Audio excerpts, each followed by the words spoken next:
Hi, hello. Welcome to the episode of Isaiah's Newsstand. It's your host, Isaiah Edwards. The date is January the 14th, 2026. Hopefully this episode finds you well, in good spirits and high hopes. As for me, I'm doing pretty good. Happy Wednesday, happy hump day. Hopefully you humped and didn't get humped. Unless that's what you're into, then by all means, have at it, my little rabbits. But yes, my day was good. It was a good, solid middle of the week for me, which is nice, given how much transition, how much turmoil I feel like I've been kind of going through with work. It was nice just to have a normal run-in-the-mill day. I'll sign up for that. Also, didn't have too much pain. The ankle was walkable today. I really didn't have to hobble around too much. Feel like I haven't taken too much Advil today, so that's nice. But yeah, work was very normal. I got in there, did some cardboard. I went upstairs, I think, for about 30 minutes or so, do some putbacks. Was able to get back downstairs and kind of chain cardboard and just, composite trash throughout the day. So that was nice. That was cool. And then, I think I popped back up once again to kind of cut down some cardboard and kind of kill some time more or less. And then went back downstairs and called it a day. So yeah, that's kind of what I would like for an ideal, typical slow day to be like, to hit like. So hopefully we just kind of keep running those back. But then post work, we went to the gym. It's still wall to wall, still very busy. I initially came in and there was, everyone was on a Smith machine. And I was like, well, damn it. Looks like half my week, I'm just not going to be able to do what I want. Bummer. So, we got on, the free weights and, I did my 2 sets that I like to do, my 2 circuitous sets, as I like to say. And then as I was wrapping up, I look over and sure enough, a Smith machine opens up. I was like, my luck. And I immediately changed how I was going to do the rest of the day. So I hop on the Smith machine. I do all my movements there and essentially just do core work. And then I did 30 minutes on a Stairmaster. And the reason I didn't do a full hour of cardio today was because I had to run an errand. I needed to go to Meijer, the store, and pick up, I'll just say it. I had to pick up some underwear. I had to pick up some boxer briefs, okay? I gotta keep it real, y'all. I don't know. When I decided to do laundry a little bit earlier, New Year's or whatever, that offset my inventory, I guess you could say. And I was like, oh shit, I'm gonna be like a day short. So I'm like, let me go to the store and buy, a little set of boxer briefs so that I'll be good, until Saturday for laundry day. Okay. That's what I had to do. All right. So, and not to mention it was packed. Everyone was on a treadmill, it seemed. So I was like, all right, I'm good. I'm cool. We've got enough sweat in. I feel solid about this. So yeah, went to Meijer. I did that. I also picked up some strange M&Ms. I was feeling curious. I'd seen them the other day at another store and almost bought them then. But they were the peanut butter and jelly M&Ms. Peanut butter jelly time. Peanut butter jelly time. Anyway, I did get to try those out. I guess I'll just spoil the food review there. They aren't that great. I will say they're edible. And if you're a peanut butter jelly fiend, maybe this is for you. But, it's not my favorite. That's for sure. No, but, they're fine. But then I also picked up some extra hot, flaming hot Cheetos. Because why not? I saw them there. I'm like, this is a good impulse buy. My stomach won't regret this at any given point later in life. No way. But yeah, so I picked that up a bit of a treat for your boy. And, came home, had my little stretch, had my little snack, and did my little research. And here we are, ready to yap about some news. So yeah, let's go ahead and do our startup and let's get into it.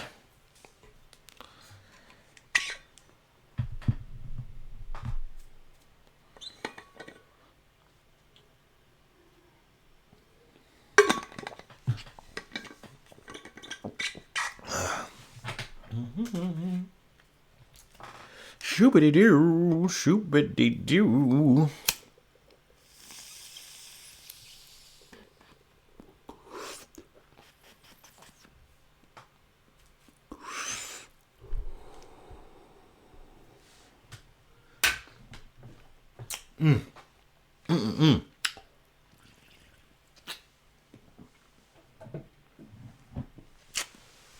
All right. From CNN. FBI searches Washington Post reporter's home. Washington Post reporter Hannah Natanson has spent the past year as a federal government whisperer, receiving tips from hundreds of federal workers impacted by President Donald Trump's transformation of the government. Early Wednesday morning, FBI agents arrived at Natanson's home and executed a search warrant.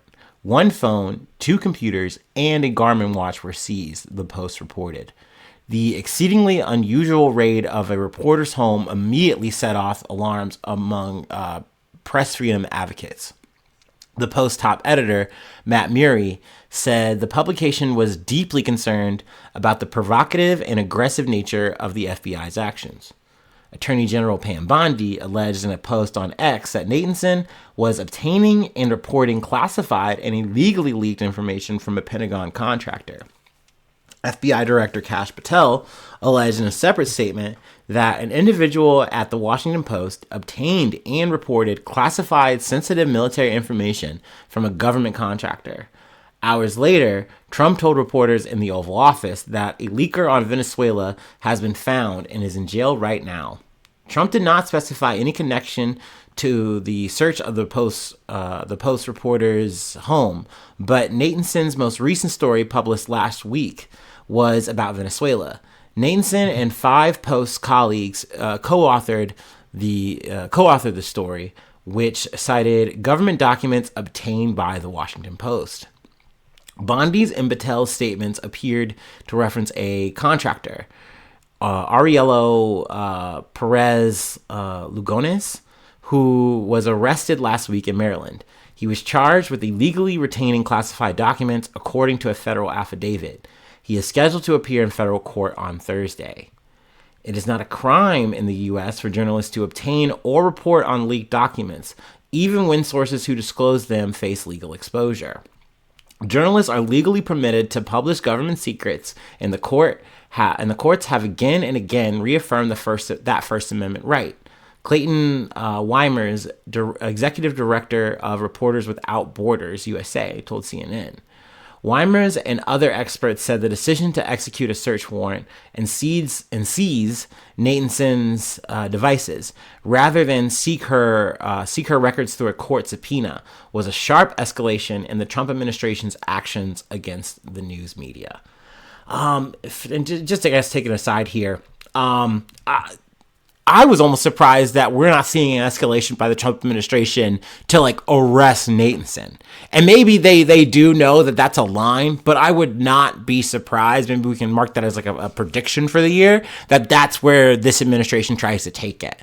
That it's not only are we going to try to make the chilling effect by coming through your home, rifling through all your stuff, taking your stuff, and then completely draining it, finding extracting out all your contacts, all your shit, more or less burning you completely. But no, we're gonna charge you for this shit. We're gonna treat you as a criminal, even though this should be your actual journalistic right? There's supposed to be freedom of the press type shit. Nah, we don't give a fuck about that. So that's something I expect to kind of see in the future. But yeah, they are not asking for permission this time around. That is the case for sure. Or forgiveness. They don't give a fuck about the other half of this fucking thing either. They're just no, we're gonna do what we want. And you're just going to have to, once again, endure that shit, which is wild. It's crazy. Searches of newsrooms and journalists are hallmark. I'm sorry, let me run that back. Searches of newsrooms and journalists are hallmarks of illiberal regimes, and we must ensure that these practices are not normalized here, said Jamal Jaffer. Or maybe it's Jamel. Might be Jamil. I don't know. Sorry. We're going to say Jamil Jaffer, executive director of the Knight First Amendment Institute. David McCraw, the top newsroom lawyer at the New York Times, called the FBI search a stark threat to free press rights, because actions like this inevitably impede reporters' ability to gather news in the public interest and, as a result, make the government less accountable. Reporters Committee for Freedom of the Press President Bruce D. Brown pointed out that physical searches of reporters' devices, homes, and belongings are some of the most invasive investigative steps law enforcement can take. There are specific federal laws and policies at the Department of Justice that are meant to limit searches to the most extreme cases because they endanger confidential sources far beyond just one investigation and impair public interest reporting in general, Brown said. But newsroom leaders and media lawyers have feared that the government will resort to this step in Trump's second term, given the administration's unrestrained conduct. Shortly after news broke out about the FBI search, Bondi said it was done at the request of the Department of War, using the Trump administration's preferred name for the Department of Defense. The Trump administration will not tolerate illegal leaks of classified information that, when reported, pose a great risk to our nation's national security and the brave men and women who are serving our country, Bondi said. According to the Post's own story, the warrant Natanson reviewed said that law enforcement was investigating Aurelio Perez Lugones. The Justice Department alleged in court documents that Perez Lugones, a former Navy official who's been a government contractor with top security clearance since 2002, searched databases containing classified information in October of 2025, assessing a top secret intelligence report related to an unnamed foreign country. The FBI alleged that Perez Lugones took screenshots of parts of that classified report and placed them into a Word document. The Justice Department also alleged that Perez Lugones took notes on information in a classified system earlier this month that investigators found documents marked as secret in his car in Maryland. Notably, there were no allegations that Perez Lugones charging documents regarding any possible leak to any news outlet. On Wednesday, reporters immediately expressed concern about a more sweeping pursuit of leakers. In a column Natanson wrote for the Post last month, she described having 1,169 new signal contacts from across the federal government. People who decided to trust me with their stories about changes and cutbacks at their workplaces. Signal, and they talk about what Signal is. But yeah, I mean, this is definitely spooky time. It's definitely spooky era. But to kind of go back to Perez Lugones, I do want to say up front, I guess kudos for doing the whole whistleblow thing, even though more times than not, you're getting some kind of compensation or something, I would think, but if you are just doing this because you see alarm, you want to raise the alarm, you need to tell people, good. At least there's that, right? I don't know how you wound up in this administration in the room with these fucking evil people, but hey, I guess you're deciding to do the right thing. Better late than never. But that being said, can I call this sloppy? I mean, hey, who am I to say this shit from a fucking armchair and all I do is fucking mash trash for a living? I'm barely good at that. But you're turning whistleblower, right? You're turning leaker, okay? Kudos. So you decided to be a leaker.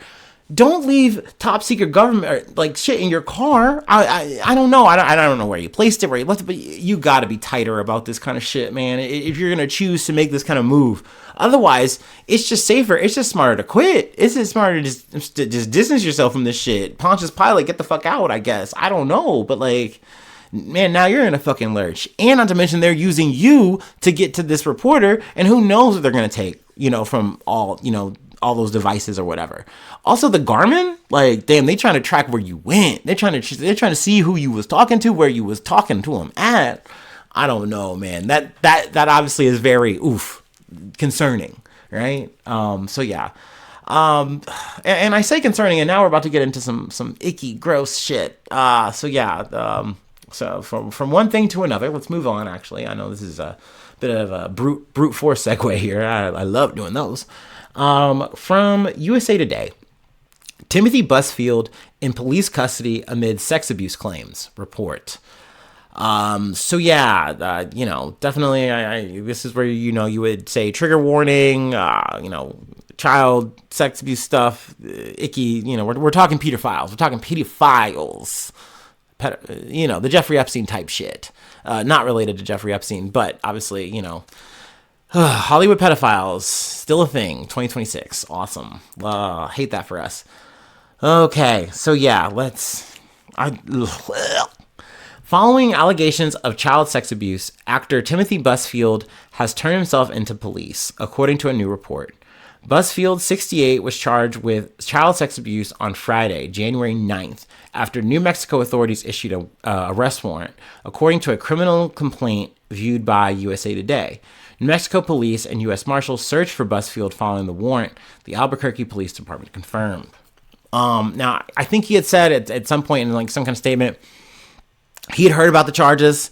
He said he immediately wanted to talk to his lawyer, I guess get his affairs in order, quote unquote. I'm obviously once again paraphrasing, but and then he decided, all right, then I'm going to turn myself in.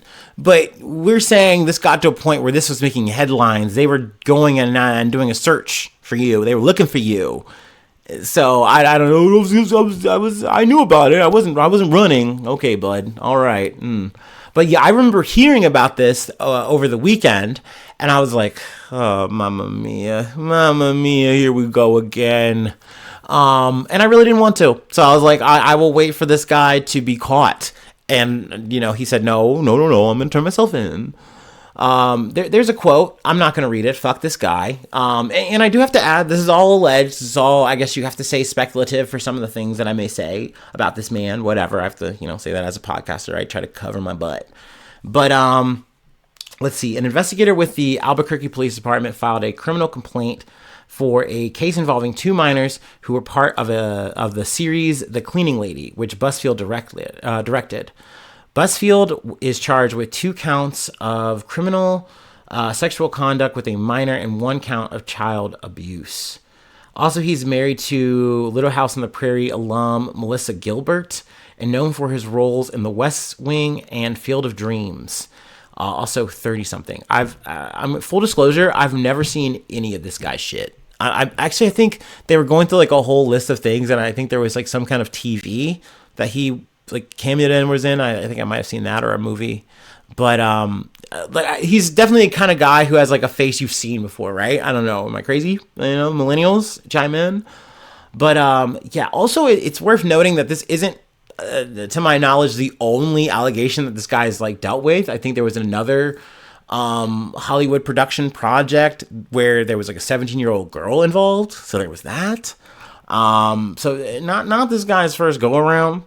But let's see, we're going to read this part here. Busfield's abuse of the minors allegedly occurred between late 2022 and early 2024.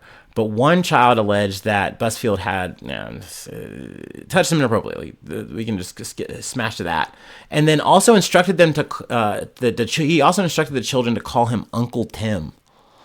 So yeah, this is something he tries to downplay as just a playful environment.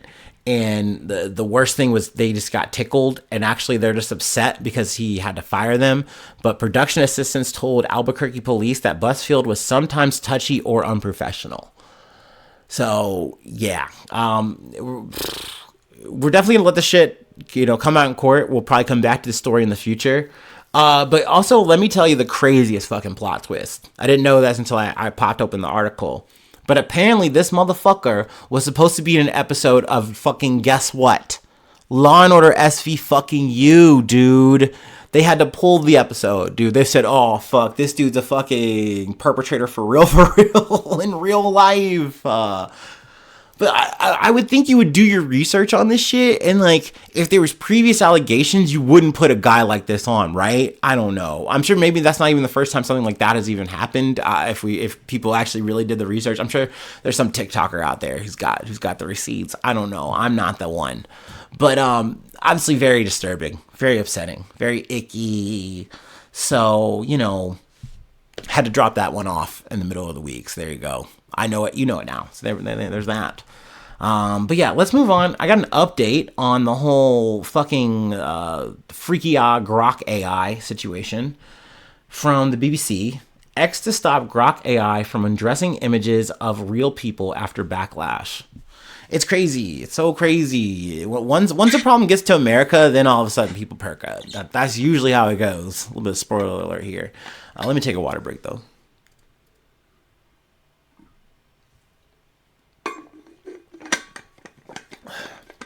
Elon Musk's AI model Grok will no longer be able to edit photos of real people to show them in revealing clothing after widespread concern over sexualized AI deepfakes in countries including the UK and US.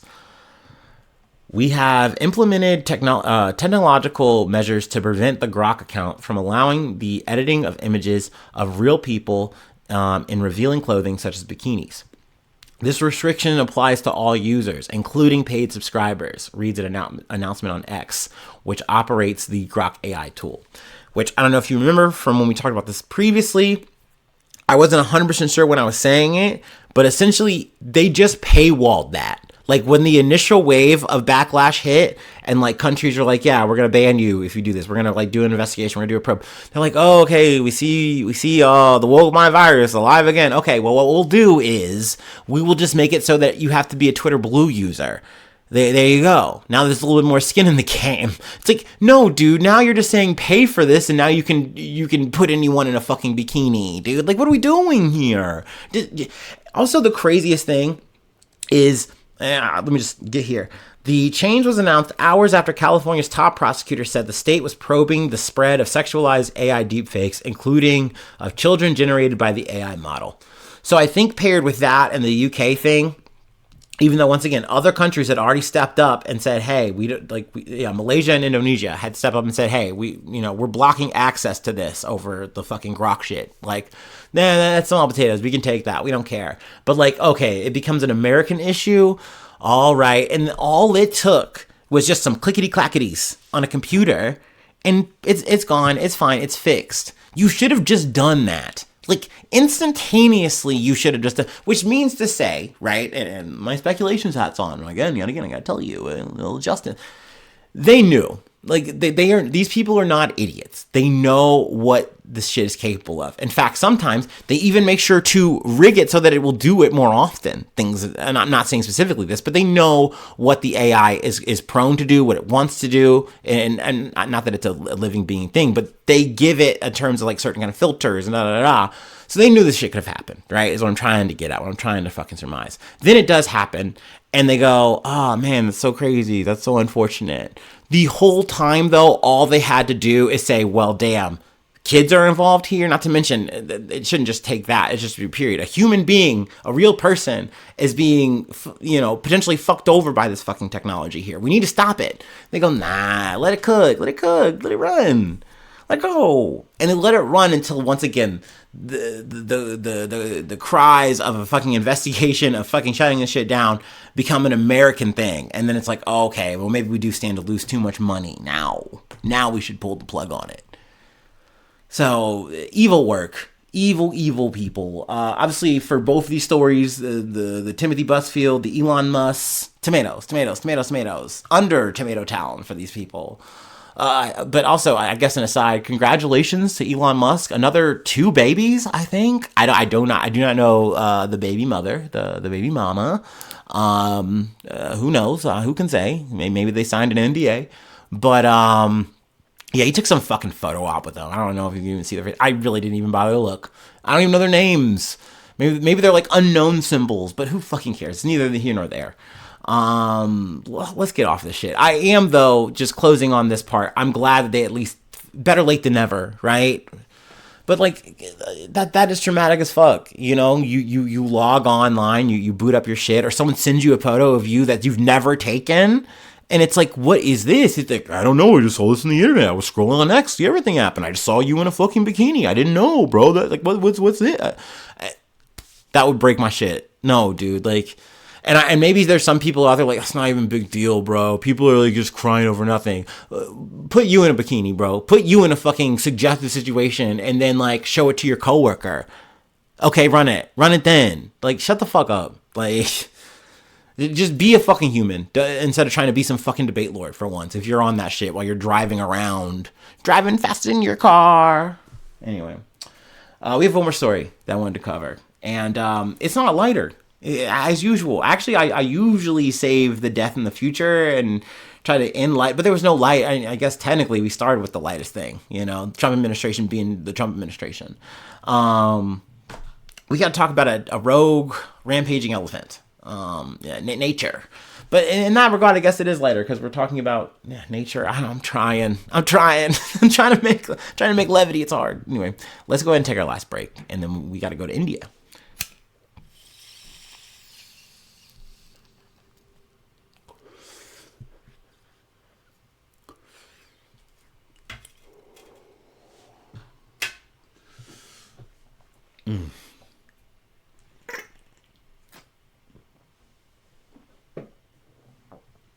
Oh. Ooh. Okie dokie. Our last story is from The Independent. Elephant kills 20. Sorry, I had to reboot. Ooh. Elephant kills 20 people in days-long rampage before disappearing into jungle. A rogue wild elephant in India's eastern state of Jharkhand went on a killing spree for days before disappearing as officials continued their hunt to trace the animal. The lone male elephant has trampled to death at least 20 people between January 1st and the 9th in the Chaibasa and Kolhan forest areas in West Singhbum district, home of the largest forest of sal trees in Asia. I don't know why I said that weird. Anyway, forest officials told The Independent that there have been no attacks in the past 4 days, and the elephant remained untraceable. Now, I low-key wanted to wait till the weekend to cover the story to maybe see if there would be like an update or anything like that, but it doesn't seem to be. So I said, hey, let's just go ahead and cover this now. Obviously very unfortunate. The elephant has killed various people. A forest department member was one of the victims of the elephant, which has also claimed the lives of young children and elderly villagers. But yeah, I believe that it potentially might be in I believe they say the word is musk. I always thought it was musk. I know I'm dumb. Y'all know I'm a fucking idiot. But yeah, I don't know. I feel like it's like being in heat, right? But essentially it's more aggressive right now. It's seemingly by itself. And it had this kind of rage moment. I say kind of. It had this moment and then proceeded to flee back into the forest. And they haven't been able to find it. So, and I know maybe this is fucked up. I don't know if this is a hot take. Forgive me if so. But is there a part of me, is it wrong that I kind of want the elephant to just flee, man? Just get out of here, man. You fucked up. You shouldn't have done that. You shouldn't have gone full Halo mode. That's fucked, man. I know you can't do that though. You can't have a bad day like that. You just got to get out of here. You got to get out of town. Don't look back. Get out of here, man. And is that wrong? Cuz I don't want them to kill him, but I completely understand. This elephant has killed. There's totally a chance it could kill again. You know what I mean? It's just this completely bad situation all around, right? I guess essentially what I'm saying is I'm not rooting for the elephant to get murdered, right? But I do understand the situation at play here at hand. And it's just very sad. It's very unfortunate. Obviously I'm trying to, once again, add levity where I can, but, obviously condolences to the families, to everyone involved. That's so scary.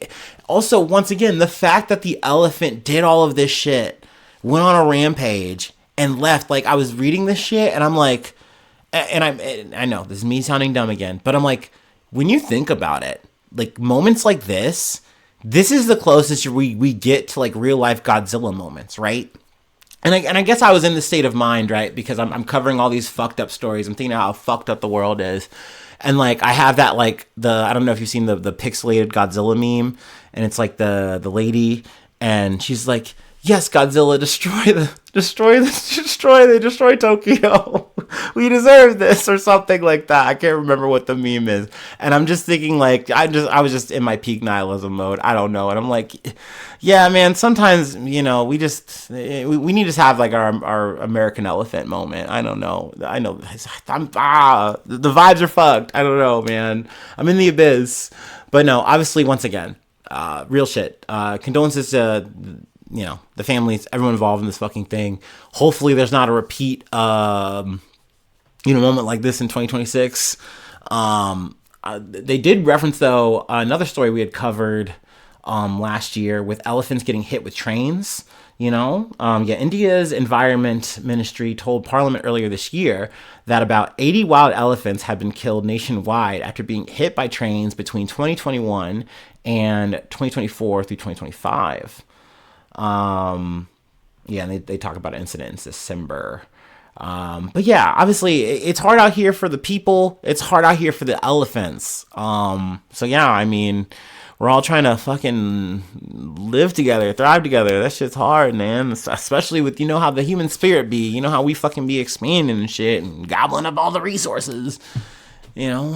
Like I said, man, can you blame me? Am I being too lived out right now? I don't know, man. I feel bad for that elephant, dog. I'm sorry.